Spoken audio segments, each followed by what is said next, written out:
কত সুন্দর, খেতেও কিন্তু এটা গরম ভাতের সাথে খুবই টেস্ট। বন্ধুরা তোমরা সবাই কেমন আছো? আশা করি ভালো আছো।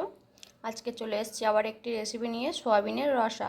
তার জন্য এখানে আমি ডুমো ডুমো করে কেটে নিয়েছি একটা আলু, কিছুটা পরিমাণ টমেটো, একটা ছোট সাইজের পেঁয়াজ, আর এখানে গরম জলে ভিজিয়ে নিয়েছি কিছুটা পরিমাণ সোয়াবিন। তো এখন আমি সোয়াবিনটা অনেকক্ষণই গরম জলে দেওয়ার কারণে কিন্তু জলটা জুড়িয়ে গেছে, আর এখন আমি কিন্তু হাতে করে করে এইভাবে নিংড়ে নিংড়ে সোয়াবিনটাকে এই থালার মধ্যেই তুলে রাখছি। এখানে আমার সোয়াবিনটা তোলা হয়ে গেছে, আর এখানে কিন্তু আমি দুটো লঙ্কাও ছোট ছোট করে কুচি করে কেটে নিয়েছি। রেসিপিটি স্কিপ না করে এবার দেখতে থাকো। দিয়ে দিয়েছি এখন পরিমাণ মতো তেল, আর এখন তেলটাকে একটু গরম হতে হয়ে গেছে। এবার এর মধ্যে আমি দিয়ে দেবো কেটে রাখা আলুটা। আলুটাতে অল্প পরিমাণ হলুদ দিয়ে আর অল্প নুন দিয়ে আলু কটাকে ভালো করে লাল লাল করে এখানে আমি ভেজে নেব। আমার কিন্তু আলুগুলো এখানে লাল লাল করে ভাজা হয়ে গেছে। এখন কিন্তু আমি আলুগুলোকে তুলে নিচ্ছি। আলুগুলো তুলে নেওয়ার পর যে তেলটা আছে ওই তেলের মধ্যে আমি ভালোভাবে ভেজে নেব জল ঝরিয়ে রাখা সয়াবিনগুলো। এটা কিন্তু গরম জলের সয়াবিনটা ভিজালে কিন্তু তেলটাও কম টানবে, ভাজাটাও কিন্তু ভালো হবে। এখানে কিন্তু আমার হলুদ দিতে লাগেনি, ওই তেলের মধ্যে যা হলুদ ছিল সেটাতেই কিন্তু সয়াবিনের মধ্যে ভালোভাবে মিশে গেছে। এবার এটাকে ভালোভাবে ভেজে নেব। সয়াবিনগুলো কিন্তু এখানে ভালোভাবে ভাজা হয়ে গেছে, সেটা দেখতেই পাচ্ছি। এবং সয়াবিনটাকেও আমি এখানে তুলে নিচ্ছি। আর এখানে আমি দিয়ে দিচ্ছি এখন পরিমাণ মতো সাদা তেল। এর জন্য আমি এখানে দিয়ে দিচ্ছি এক টুকরো তেজপাতা আর কিছুটা পাঁচ ফোড়ন। এখানে কিন্তু আমি জিরে দেবো না, রান্নাটা কিন্তু পাঁচ ফোড়ন দিয়ে করবার। দিয়ে দিয়েছি একটা শুকনো লঙ্কা। তো এটাকে একবার ভালোভাবে নেড়ে নেওয়ার পর এখানে কুচি রাখা পেঁয়াজগুলোও কিন্তু আমি এখানে দিয়ে দিয়েছি। এটাকেও ভালোভাবে লাল লাল করে ভেজে নেব। তরকারির কালারটা ঠিক রাখার জন্য পেঁয়াজটা তাড়াতাড়ি লাল হয়ে যাওয়ার জন্য আমি এখানে দিয়ে দিয়েছি অল্প পরিমাণে চিনি, আর দিয়ে দিয়েছি অল্প পরিমাণে নুন, যাতে পেঁয়াজটা তাড়াতাড়ি কুক হয়ে যায়। এখানে রঙের জন্য দিয়ে দিচ্ছি কাশ্মীরি লঙ্কার গুঁড়ো, হাফ চামচ কাশ্মীরি লঙ্কা দেওয়ার পর এটাকে ভালোভাবে একবার নেড়ে নিচ্ছি। নেড়ে নেওয়ার পর এখানে আমি অ্যাড করে দিচ্ছি আগে থেকে বেটে রাখা 6 থেকে 7 কোয়া রসুন, এক টুকরো হলুদ, এক চামচ পরিমাণ জিরে, এক চামচ পরিমাণ ধনে। সেটাকে ভালোভাবে বেটে নিয়েছি। আর বেটে নেওয়ার পরে এখানে কিন্তু আমি কোনো রকম আদা ব্যবহার করিনি। আর মশলার বাটিটা ধুয়ে দিয়ে দিচ্ছি এখানে আমি একটু অল্প পরিমাণে জল আর একটু মিট মশলা। আর এটাকেও ভালোভাবে কষিয়ে নেবো যতক্ষণ না মশলা থেকে তেলটা ছেড়ে দিচ্ছে।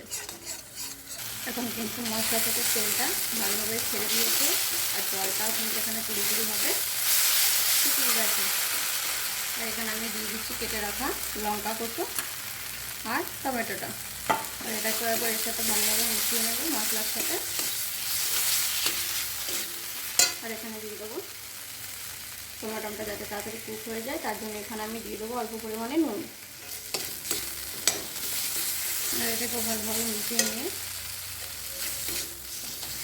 এখানে আমি দিয়ে দিচ্ছি একটু 2 থেকে 3 মিনিটের জন্য ঢাকা। 2 থেকে 3 মিনিট ঢাকাটা খুলে নেওয়ার পর দেখো এখানে তেলটা কিন্তু খুব ভালোভাবে ছেড়ে দিয়েছে, আর টমেটোটাও কিন্তু খুব ভালোভাবে কুক হয়ে গেছে। এখানে আমি দিয়ে দিচ্ছি ভেজে রাখা সয়াবিন আর আলু।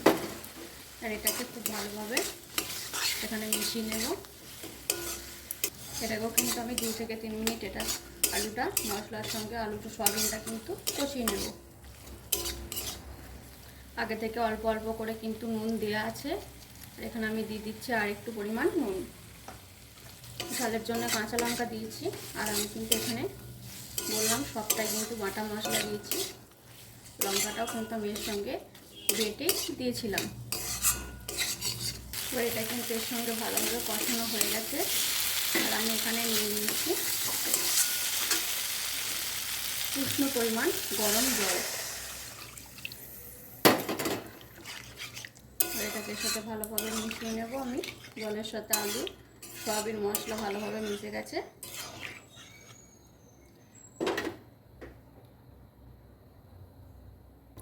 এবার যতক্ষণ না এটা ফুটছে ততক্ষণ কিন্তু আমি গ্যাসটা হাই ফ্লেমেই রেখে দিয়েছি। এখন দেখো এটা কিন্তু ভালোভাবে ফুটে গেছে আর এই সাইড থেকে কিন্তু তেলটাও ছাড়া শুরু করে দিয়েছে।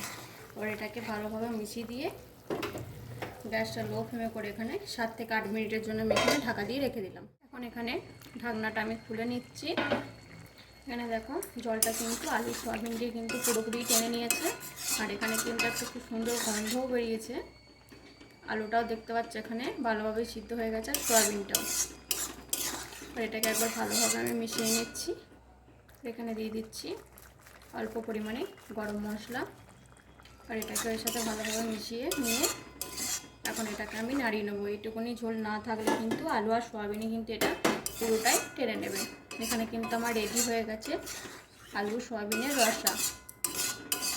ভিডিওটি ভালো লাগলে লাইক করবেন, চ্যানেলটাকে সাবস্ক্রাইব করে দেবেন আর রেসিপিটি আপনাদের কেমন লাগলো অবশ্যই কিন্তু কমেন্টে জানাতে। এখানে কিন্তু আমার রেডি হয়ে গেছে, এখানে কিন্তু আমার এটা রেডি হয়ে গেছে। পরিবারের দেখতেও খেতেও কিন্তু এটা গরম ভাতের সাথে খুবই টেস্ট লাগে। এখানেই শেষ, দেখা হচ্ছে আবার পরবর্তী ভিডিও নিয়ে।